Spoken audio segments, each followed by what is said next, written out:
इधर यूपी में एसआईआर की ड्राफ्ट लिस्ट पर सभी दल अपना अपना समीकरण चेक कर रहे हैं। दूसरी तरफ बंगाल में अलग लेवल पर राजनीति चली गई। ममता बनर्जी तो एसआईआर के खिलाफ फुल फायर हैं। ममता बनर्जी की पार्टी ने आज सुप्रीम कोर्ट में एसआईआर के खिलाफ याचिका लगा दी, जिसमें कहा गया है कि पश्चिम बंगाल में मनमाने तरीके से एसआईआर की प्रक्रिया चल रही है। एसआईआर ने राज्य के असली और योग्य वोटर्स की मुश्किल बढ़ा दी है। टीएमसी के चुनाव आयोग से एसआईआर के लिए स्पष्ट दिशा निर्देश मांगे। 16 दिसंबर को जारी ड्राफ्ट लिस्ट से वोटर्स में भ्रम फैला है, यह टीएमसी कोर्ट में आरोप लगा रही है। ममता बनर्जी की पार्टी ने सुप्रीम कोर्ट में एसआईआर के खिलाफ याचिका दाखिल कर दी, लेकिन ममता बनर्जी के तेवर तो अलग ही दिख रहे हैं।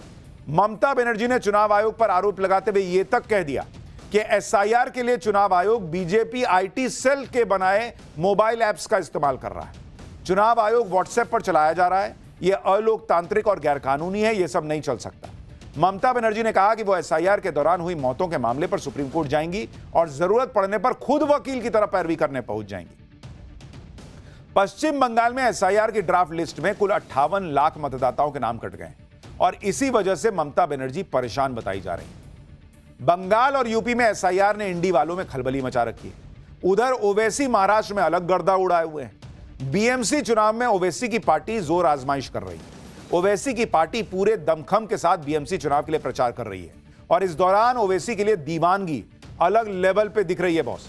ओवैसी ने 4 जनवरी को मुंबई के अकोला में एक रैली की। इस रैली में ओवैसी की एक झलक पाने के लिए पब्लिक जो है मतलब एकदम अलबला गई। देख रहे हैं, ये ओवैसी की झलक पाने के लिए, ओवैसी के साथ सेल्फी लेने के लिए लोग मंच की तरफ भागने लगे। भाई, भीड़ को कंट्रोल करने के लिए लगे बैरिकेड तक की परवाह नहीं की लोगों ने।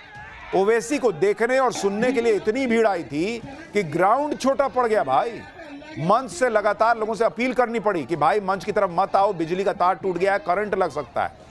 पब्लिक सुन रही है, उनको ओवैसी के साथ सेल्फी चाहिए, ओवैसी की झलक देखनी चाहिए। देख रहे हैं आप असदुद्दीन ओवैसी के लिए मुसलमानों में जो दीवानगी है। अकोला की रैली में ओवैसी को देखने के लिए लोग उतावले हो गए। खुद ओवैसी मंच से लोगों को समझाने लगे कि भाई पब्लिक के लिए ही तो आया हूं, लेकिन लोग संभलने का नाम ही नहीं ले रहे थे। भीड़ को कुछ समझ में नहीं आ रहा था, ना वो कुछ सुनने को तैयार थे। जब भीड़ बेकाबू हो गई तो पुलिस को लाठीचार्ज करना पड़ गया, क्योंकि भीड़ सीधे मंच की तरफ बढ़ी जा रही थी, बैरिकेड तोड़ रही थी। वहां भगदड़ जैसे हालात हो गए। इसे कंट्रोल करने के लिए पुलिस को लाठीचार्ज करना पड़ा, तब जाकर हालात सामान्य बने। सुनिए आपके ओवैसी ने रैली में आई भीड़ के लिए क्या कहा था। आराम से बैठो, ठहरो, अभी जोश में आ गए। इतना करीब मोदी के रैली में आते, कोई अजीत पवार के रैली में आते, कांग्रेस के रैली में आते, शिंदे के रैली में आते, उद्धव ठाकरे के रैली में आते। ये अपना हमारा दिल का कनेक्शन है, बीच में मत आओ कोई भी। ये दिल की मोहब्बत अल्लाह पैदा कर दिया है और एक दीवाने को सुनने के लिए कहां से आए होंगे सोचो। तुम क्यों आए? तुम पतंग के लिए आए ना, होगा का ये मोहब्बत है।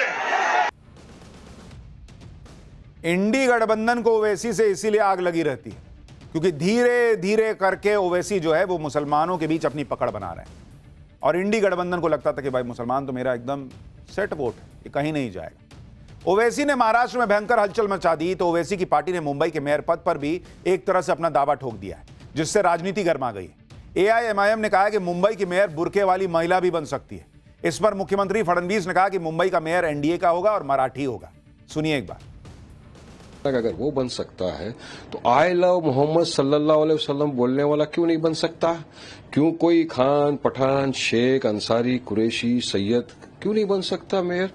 बनेगा इंशाल्लाह। हमारा तो ये उम्मीद है कि एक दिन मुंबई की मेयर हमारी हिजाब पहनने वाली महिला बहन भी बनेगी इंशाल्लाह। वारिस पठाण बोलून गेले, मुंबई में बुरखेवाली मेयर बनेगी। मुंबईचा महापौर महायुतीचाच होणार, मुंबईचा महापौर हिंदूच होणार आणि मुंबईचा महापौर मराठीच होणार। आप देखिए कि एक तरफ ओवैसी बीएमसी चुनाव के लिए पूरी ताकत दिखा रहे हैं, मुंबई के मेयर पद के लिए दावेदारी ठोक दे रहे हैं। दूसरी तरफ राज और उद्धव ठाकरे के साथ कांग्रेस भी रेस में काफी पीछे दिख रही है और बाद में यही लोग कहेंगे कि ओवैसी बीजेपी की बी टीम है, बीजेपी के कहने पर चुनाव लड़ते हैं। अरे भाई, पहले पूरी ताकत के साथ चुनाव तो लड़ो। पहले से ही सरेंडर करने का क्या फायदा। हालांकि उधर बीजेपी गठबंधन में भी टकराव दिख रहा है। पुणे नगर निगम चुनाव में अजीत पवार बीजेपी गठबंधन से अलग अकेले चुनाव लड़ रहे हैं और इस दौरान वो लगातार बीजेपी पर हमले भी कर रहे हैं। अजीत पवार ने बीजेपी पर आरोप लगाते हुए कहा है कि बीजेपी ने 2017 से लेकर 2022 तक पुणे नगर निगम पर शासन किया। इस दौरान पुणे के लोगों को पर्याप्त सुविधाएं नहीं मिली। बीजेपी के कुप्रबंधन की वजह से पुणे का विकास पटरी से उतर गया। अजीत पवार ने बीजेपी पर हमला किया और करप्शन के भी आरोप लगा दिए, तो बीजेपी ने भी पलटवार किया। देवेंद्र फडणवीस ने बिना नाम लिए कहा कि जो लोग हम पर आरोप लगा रहे हैं वो पहले खुद आईने में अपना चेहरा देख लें। आज जरी या ठिकाणी पाणी पित असलो तरी निवडणुकीमध्ये विरोधकांना पाणी पाजणार आहे। कोणी जर आम्हाला विचारणार असेल तुम्ही नेमकं काय केलं तर त्यांनी प्रत्येकाने एकदा आरसा पाहावा, एवढीच माझी त्यांना विनंती असणार आहे। आणि आता इधर यूपी में एसआईआर की ड्राफ्ट लिस्ट पर सभी दल अपना अपना समीकरण चेक कर रहे हैं। दूसरी तरफ बंगाल में अलग लेवल पर राजनीति चली गई। ममता बनर्जी तो एसआईआर के खिलाफ फुल फायर हैं। ममता बनर्जी की पार्टी ने आज सुप्रीम कोर्ट में एसआईआर के खिलाफ याचिका लगा दी, जिसमें कहा गया है कि पश्चिम बंगाल में मनमाने तरीके से एसआईआर की प्रक्रिया चल रही है। एसआईआर ने राज्य के असली और योग्य वोटर्स की मुश्किल बढ़ा दी है। टीएमसी के चुनाव आयोग से एसआईआर के लिए स्पष्ट दिशा निर्देश मांगे। 16 दिसंबर को जारी ड्राफ्ट लिस्ट से वोटर्स में भ्रम फैला है, यह टीएमसी कोर्ट में आरोप लगा रही है। ममता बनर्जी की पार्टी ने सुप्रीम कोर्ट में एसआईआर के खिलाफ याचिका दाखिल कर दी, लेकिन ममता बनर्जी के तेवर तो अलग ही दिख रहे हैं। ममता बनर्जी ने चुनाव आयोग पर आरोप लगाते हुए यह तक कह दिया कि एसआईआर के लिए चुनाव आयोग बीजेपी आईटी सेल के बनाए मोबाइल ऐप्स का इस्तेमाल कर रहा है। चुनाव आयोग व्हाट्सएप पर चलाया जा रहा है, यह अलोकतांत्रिक और गैरकानूनी है, यह सब नहीं चल सकता। ममता बनर्जी ने कहा कि वो एसआईआर के दौरान हुई मौतों के मामले पर सुप्रीम कोर्ट जाएंगी और जरूरत पड़ने पर खुद वकील की तरह पैरवी करने पहुंच जाएंगी। पश्चिम बंगाल में एसआईआर की ड्राफ्ट लिस्ट में कुल 58 लाख मतदाताओं के नाम कट गए और इसी वजह से ममता बनर्जी परेशान बताई जा रही है। बंगाल और यूपी में एसआईआर ने इंडी वालों में खलबली मचा रखी है। उधर ओवैसी महाराष्ट्र में अलग गर्दा उड़ाए हुए हैं। बीएमसी चुनाव में ओवैसी की पार्टी जोर आजमाइश कर रही है।